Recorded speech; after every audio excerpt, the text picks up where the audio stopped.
Hey, this is Mike Headley on the Headley Group Real Estate Show. Hope you all tuned in for some great information in real estate. Let's go. That's right. Find out everything you want to know at the Headley Group Real Estate Show. Tune in for all the hotness. When it comes to real estate, we cover all topics. First time home buyers selling your property. Want to build an empire? Real life monopoly. We talk duplexes, triplexes, multifamily units, and commercial investments. We got you. The Headley Group got you. You can own whatever you want. Who gonna stop you? We got you. The Headley Group got you. Here's your host, Mike Headley. We are back on the Headley Group Real Estate Show. This here is our very first episode. Like I promised you all before, we're going to give you great step-by-step content in terms of everything in real estate.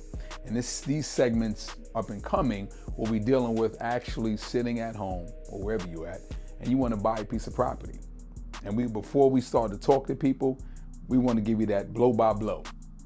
Thanks for you all for kind of coming in and having this moment with me. Here we go.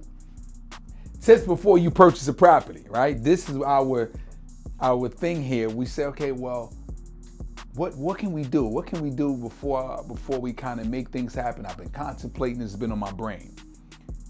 We got to review and get our organization together with our financial documents. That is so crucial when we are moving forward with buying a piece of property. Now, if you're paying cash, all of this excludes you, but it's good to have the information anyway. I'm talking to people out there who needs a loan because everybody ain't rich. So I'm talking to you. Here we go. Now, gather all your financial documents. 2 years of tax returns and W-2s. These are so critical in terms of getting a loan. Why? Because the lender needs to make sure that you are currently employed and then you are you still have that job and you're in the same industry. And I'd like to see a minimum of 2 years of that. Now, when we say 2 years of tax returns and your W-2s, they have to be up to date and recent. As well as when we say up to date 30 days pay stub. Want to make sure you are, like I said, still on your job, making sure that that you are able to pay them back with the current flow of income. And then we're moving forward with your credit score. When I tell people all the time, I say, listen, go check your credit score out free. Go online. This is a lot. I don't want to give no advertisement to any particular credit services that I would recommend, but I know there's the host out there. Some you have to pay for, but I would say if you want to see where you at, and this may vary, but I'm looking at a minimum credit score of 620. 620, a lot of lenders out there have different products that can get you a mortgage. Now, granted, don't forget this is very important here. The lower your credit score, the higher the interest rate, and return reflects the higher the monthly mortgage payment. So the better credit score you got, the better payment you have. There's a little more variables in between that, such as your debt to income ratio, but we'll get with that with another episode.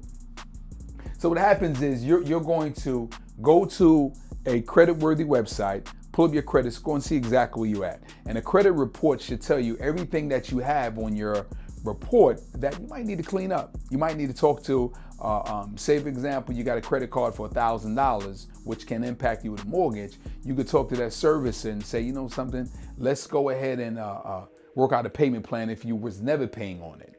It gives you a good snapshot exactly how your financial situation look. So then what we want to do is we want to have fun. Go review homes online. A lot of times people have done that already. They'll probably go to some of these websites and they'll put this first before they do any of this. They get excited. And I would say you want to have this first, but it's good to do this. Go online, take a look around and see exactly what's out there. Just have fun with it. So now you are ready. You said you looked at all your financial stuff, your credit score is good, financial documents is good. You say, I am ready to purchase. Now I am biased towards this. And when I'm biased towards hiring a real estate professional, right? The real estate professional is the person that's going to give you the direction and guidance you need and moving forward with your property. I would recommend that you interview at least 2 to 3 brokers. The reason why you want to interview 2 or 3 brokers is you want to make sure they got the insight, the experience, the knowledge to help you kind of navigate this quote unquote war, right? In a good way. You kind of go at it you go at it yourself. There's nothing wrong with that. But if your first time doing this, or second or third time, sometimes we've been in the business for a long period of time, we forget certain things. Real estate professionals have electives they have to do every year in terms of keeping up to date on the latest with just in real estate. So with that knowledge, that can transfer over to the buyer.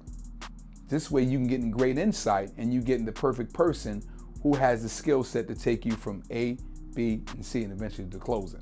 And I've seen people who kind of did things on their own and didn't have a professional. Some was successful and some was not. I'm gonna share a brief story with you. I had a client who purchased a property. He was so eager. He asked for my advice. I gave it to him. He never hired me. And he kind of ran with things on his own. Fast forward, he closed on that property about 45 days later, called me up and said, hey, Mike, you know something? What can I do? I have a roof problem. And the first thing I said to him, I said, did you get a home inspection? He said, well, nah, I didn't get a home inspection. I kind of brought it as is. I said, I don't understand buying it as is, but did you get the property inspected for you so you know exactly what you're buying? He said, I didn't have that. He said, can I go back to the sellers? I said, unfortunately, you can't. You can try if they're nice enough to make you whole or do something to fix it, but they don't have to. Why? Because the deeds is transferred. They no longer own the property, you own it.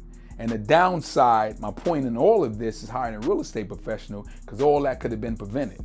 That real estate professional would have gave you the advice, the suggestion, or probably recommended a home inspector for them to go out, inspect, and caught that problem early. And that could have relieved this. We wouldn't have been having this conversation right now. So that's my reasoning of hiring a real estate professional. So once you get a real estate professional, then you have a conversation with the lender, right? You probably get one recommended by your real estate professional. But if you don't go that route, I would recommend that you go through local credit union or your bank. A lot of times they have some great rates because you probably have a relationship with them since you've been banking with them for an extended period of time. And the objective of going through a lender is for what? So we can get to the money, right? Show me the money. That's what we want to get. A pre-qualification, pre-approval. And what this is your letter, so what? You can shop. They're saying we reviewed all your financial situation, reviewed everything, because again, you provided the docs, reviewed everything. We like what we see based off of your portfolio, and we can qualify you for X. Now, say for example, they said we can qualify you for $350,000. Does that mean you have to spend all that? No, it does not mean. You don't have to spend all that. You can find something for $280,000. That means up to $350,000. Now, I will say, and I don't want to go too in deep on this until we get another episode. If you're qualified for $350,000 and you find a property for $300,000, that doesn't mean $50,000 is going back in your pocket. No, they will approve you up to the amount that whatever the contract states. But again, that's for another episode. We'll have a recap of everything what we discussed. Now listen, we are in the atmosphere of reviews, likes, and shares. Give me a thumbs up on this one, right? First episode, look out for us. We need that much as we can. Follow us on all social media. This is Mike Headley on the Headley Group Real Estate Show. So, where we at? Cut!